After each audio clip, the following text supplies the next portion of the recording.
Today, we've got rings being returned. We've got wives coming back. We've got parties, revelations galore. Living with yourself starts now. I'm Maria Menounos, and you're tuned in to AfterBuzz TV, the ESPN of TV talk. Now, let the buzz begin. Yes, welcome to the Living with Yourself after show. I'm Christian Bladt, and on the other side of the desk is not a better version of myself, but someone who's certainly a better person than myself. Lauren Hubbard, say hello. Hi, what's up? Thanks for being here. We have a little bit of a revolving door in the host department here on this show, but we're so glad you're able to be here. Before we dive in to episode 3, because you weren't here when we talked about episodes 1 and 2, just sort of your thoughts about those episodes heading into episode 3. Oh my gosh, they had me hooked.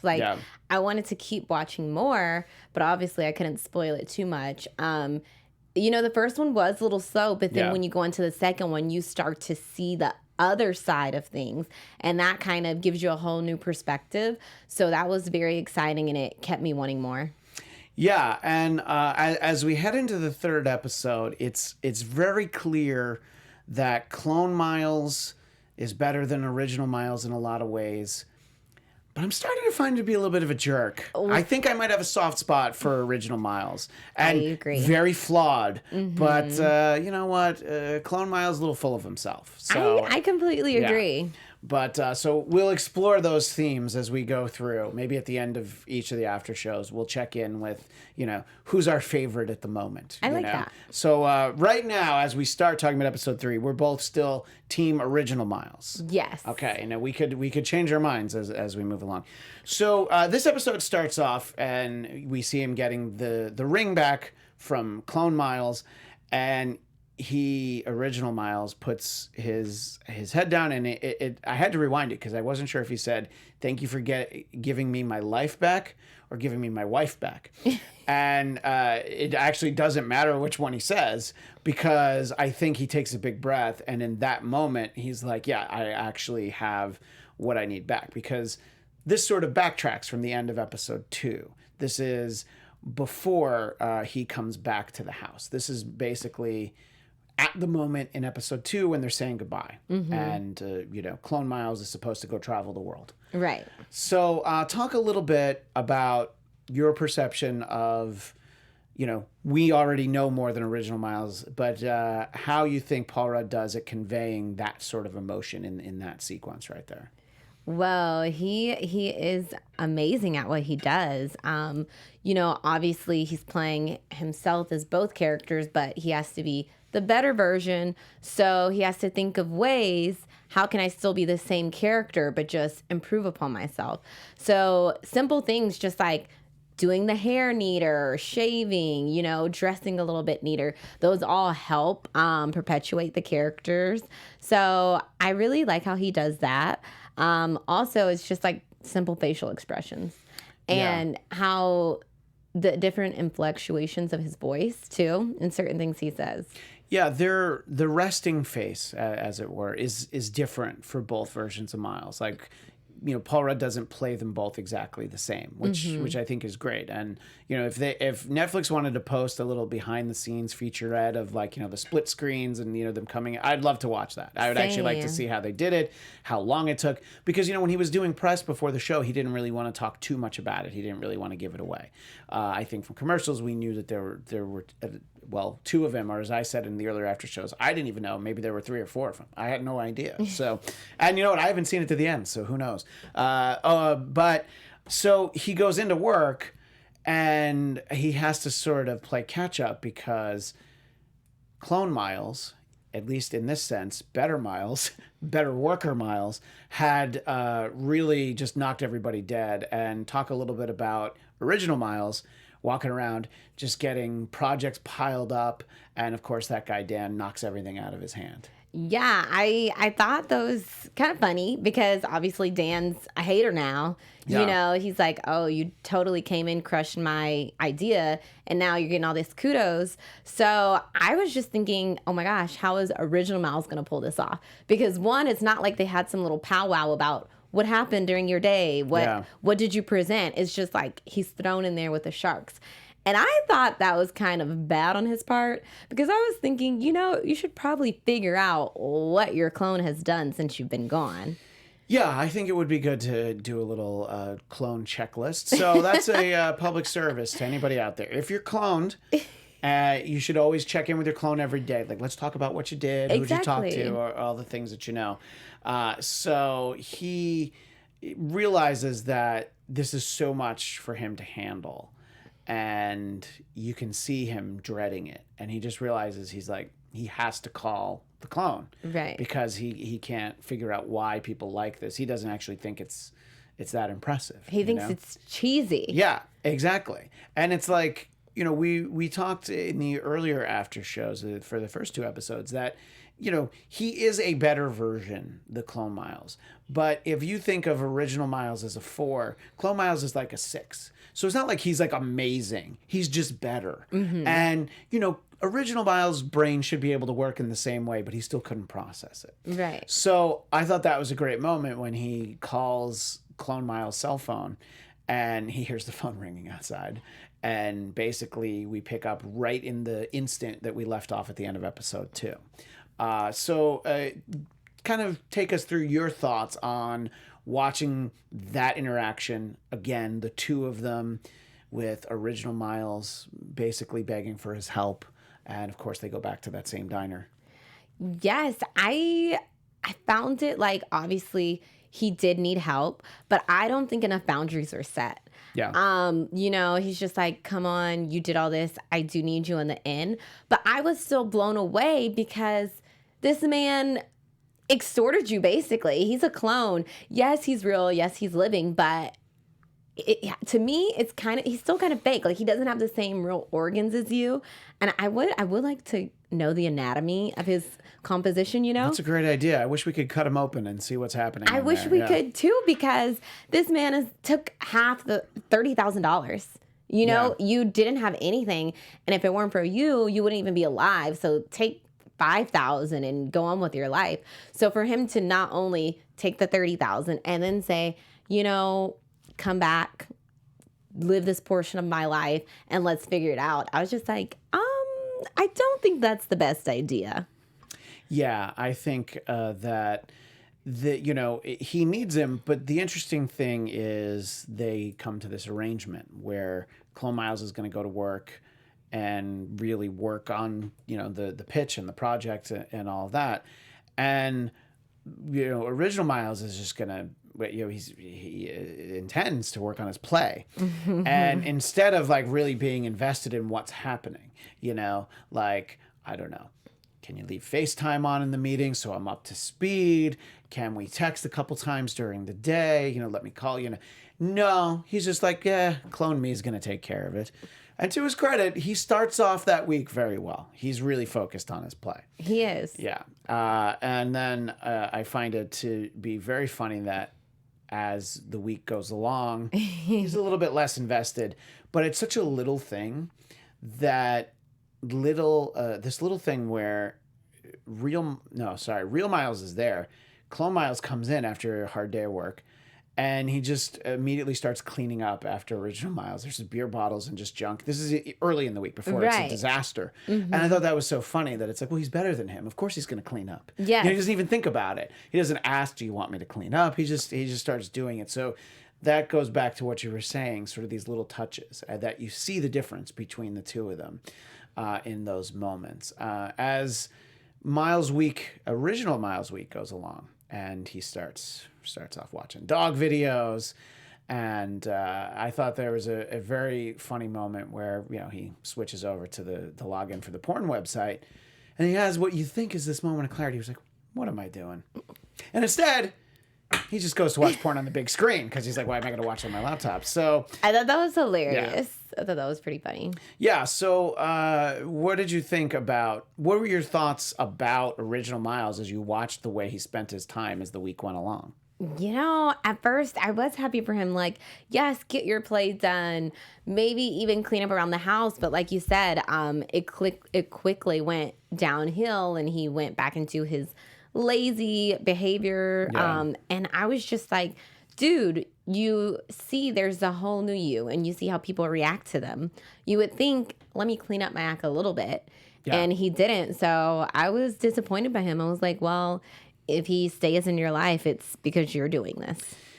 Yeah. And I mean, that's literally what happens, because when it gets to be the end of the week, you know, Clone Miles is like, have a nice week, did you? And then he's like, how much have you had to drink? And Original Miles is, I believe he says, since when? He's like, oh, let's just start with this morning. And then, of course, Original Miles forgot that Kate's friends were coming over. So then he just kind of looks to Clone Miles. And Clone Miles kind of knows. He's like, are you sure you want me to fill in for you at the party? And I thought that was really funny, because you hear the party going on. Original Miles is on the stairs, and he just rolls his eyes at Clone Miles telling the story, that he's like, ugh, this story, you know? Right. But talk a little bit about that dynamic, you know, watching, first of all, just, you know, that Miles, the Clone Miles, come alive, and how his wife Kate felt, and just sort of, you know, the difference between that Miles and the Miles sulking on the stairs. Yes, I knew he messed up when he asked him to do it. It seemed like a good plan, but then, you know, obviously when Original Miles heard all the laughter, I think even he knew, oh, I shouldn't have done this. But it was very interesting to watch Clone Miles, because he was telling the story like he lived it. And yes, he has all the memories, but he doesn't have any of the physical senses, I would say. Because he even, I think, told Original Miles, like,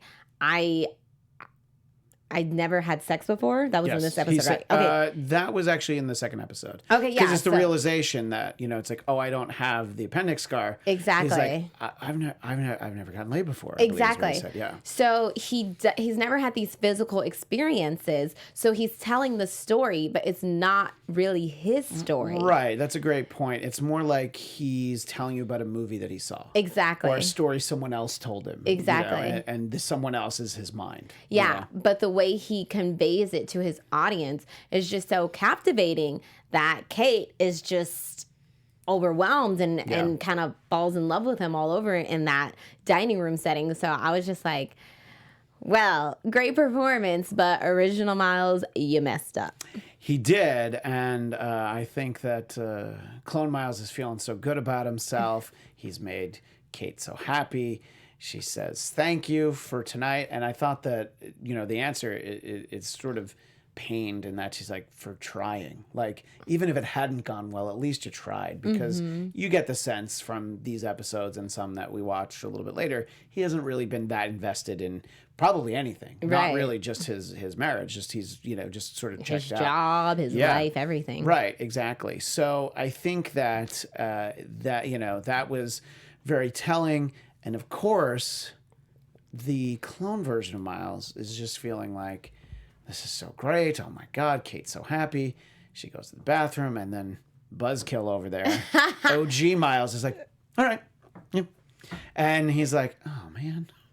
And so then Original Miles, who didn't do anything. Nothing. Gets all the benefit of his wife is so happy. They have sex, and you just have this.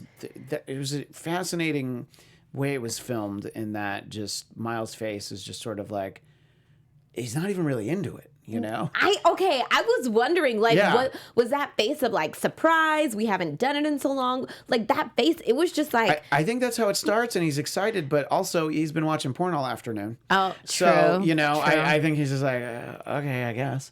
So, you know, and, well, you know, I'm remembering something from another episode that I almost referenced. But question, if that was you, and let's just say you had a clone or a twin who went down and wilded your wife's friends, you wouldn't let him reap the benefits. No. You would be like, no, absolutely get not. your butt over here, I'd be too. like, I know, thanks for all the hard work, buddy, but go ahead and, you know, go take 5. I got this. Exactly. Yeah. Like, I got it covered. No. You can feel for Clone Miles, but also it's like, yeah, you're the clone. That's my wife. Exactly. Remember, that's my wife in there. And a part of me was like, I wondered how it went down so easily. I thought Clone Miles would have put up a little bit more of a fight, but I'm kind of glad he didn't, because I was like, this is going to get interesting. Yeah, no, exactly. and it is able to make things more interesting as it goes along. So Real Miles goes and talks to his sister, which I think is great. I think that those scenes were really fun. And she's like, oh, yeah, the clone's totally been hanging out with me. And I think it's funny. He's like, well, why didn't you call me? And she's like, I left you 3 voicemails. And he tries to make an excuse. He's like, yeah, why didn't you text me? So I thought it was funny. But she makes such a great point. She's like, are you seriously jealous of you? And I mean, he is. Mm-hmm. He wishes he was as good as the best version of himself. So give me your thoughts on that, what it must be like to be so jealous of someone, but that someone is just a you that's like a little, maybe 2 notches better than you are. I mean, I understand if you see the spitting image of yourself and they're doing everything you do but better.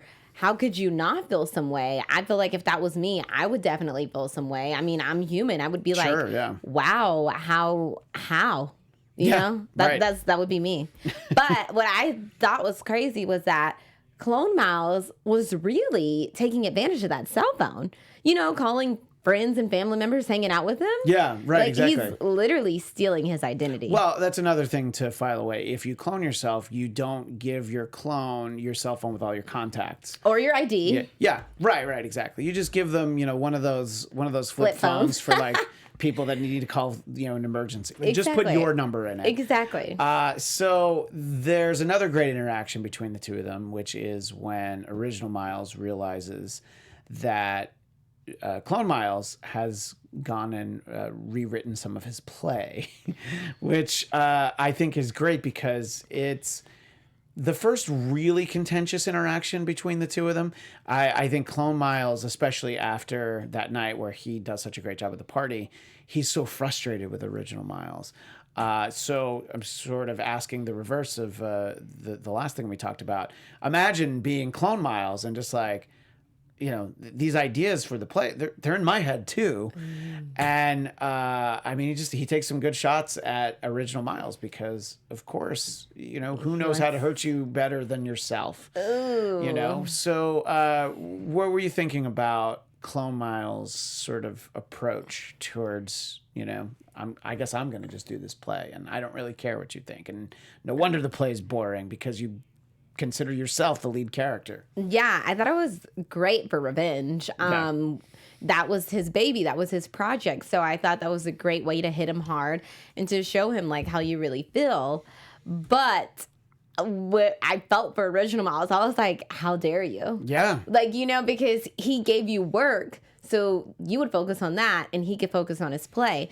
So I really did feel for Original Miles. But in a way, they kind of helped each other because he said, this is why it's boring, blah, blah, blah, blah, blah. Yeah. And he kind of thought, maybe you're right. You know what I mean? So in a way, it gave him the little fire he needed.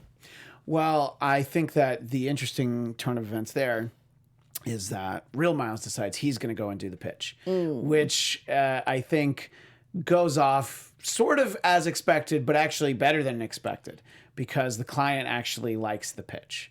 And I thought it was great that they weren't sure how it went over at first. So his boss is like, well, we have a second pitch. And then Dan jumps up with his little box and he's like, no, I like it. But there's a great scene that follows, which is Mr. Hilston. He talks to him. He tells a story about being in the concentration camp. And, that he tells a story specifically, I guess, it was about there was missing rations and they needed to know who it was. Who was the kid who had stolen the food? And it turns out that Mr. Hilston was the one who had stolen it, but he blamed another kid who was murdered for it, by the way. Let's not brush over that part of the story. And that's a really powerful story. But then what he says to Miles is I could tell that these weren't really your words, but I love the pitch. So however you're doing it, keep doing it. What did you think of the story that he tells and how he turns that into the advice that he gives him? I thought the story was brutal. I did not think it was going to take that turn. But, he basically said, me and you are very similar. Yeah. But the only difference is I can actually go through it with a straight face and have my poker face so no one knows. And he was able to call Miles out because they weren't Miles' words. Yeah. And he could tell. So basically, he was like, if you're going to steal some ideas, you better make sure you got it down. I mean, I feel like that's how a lot of successful people actually do. They take ideas from little people and then they make it. They have the money to make it, so that's how they do. So I just thought, wow, it's like, okay, interesting. That was my thoughts. So it goes well. Everybody in the company's happy. They throw a little party for Miles, and he is a little bit behind in getting to the party. And he sees that clone Miles is already there. Telling that same story again, by the way. Yes. It's apparently the one that he's got. The only that one. Story. And, Kate's there. She's supporting him. But also at the same time, it's like, okay, this story again? All right. Okay. But this is sort of what I think all 3 episodes have been leading to, is this moment when actual Miles comes in and finishes the story for clone Miles. So, and we'll talk about obviously what happens after when we review episode 4, which will be coming right up for those watching live. If you're watching the archived, it's right next to where you found this one. But in that moment, as he's getting closer and he's walking up, do you think that there's a chance that he actually stops himself and that he doesn't? Or do you think like, oh, he's going to do it. He's going to blow the whole thing up. Oh, I could tell. Yeah. The way he got out that car soaking wet, he was pissed. I knew he was going to do it. And like you said, this is the moment that I was waiting for. Yeah. And I love that that character, Dan, who is, obviously like an adversary for Miles now. He's the only one that's kind of understood like, oh, I know why you're better because I recommended you go to that spa. Mm-hmm. But what he didn't know is that, oh, there's 2 of you. So he's the first one to see it. So I thought that was a nice touch too. Right. Anyway, that's where we leave it at the end of episode 3. And that is why this is such a great binge show.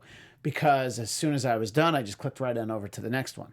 And that is what you in the audience can do if you want to hear our next after show. But if you haven't seen it yet, well, then we'll be there for you when you have. Until then, Lauren, where do people find you? You can find me at Lauren the Truth. And you can find me on Twitter and Instagram at ChristianDMZ. And Thursdays over on the Popcorn Talk Network at 1 Pacific for Marvel movie news. That is all the time we have for right now. But we'll see you in mere minutes, or whenever you like, for episode 4. Our founder, Keven Undergaro, and me, Maria Menounos, would like to thank you for tuning in to AfterBuzz TV. Remember, we're not just the first, we're the biggest in the world, and we're the only destination for all your favorite TV shows. Whatever you crave, we've got it. So go to AfterBuzzTV.com and check out our lineup. Buzz you later. The views expressed herein are those of the hosts only and do not necessarily reflect the views of AfterBuzz TV or its owners or principals.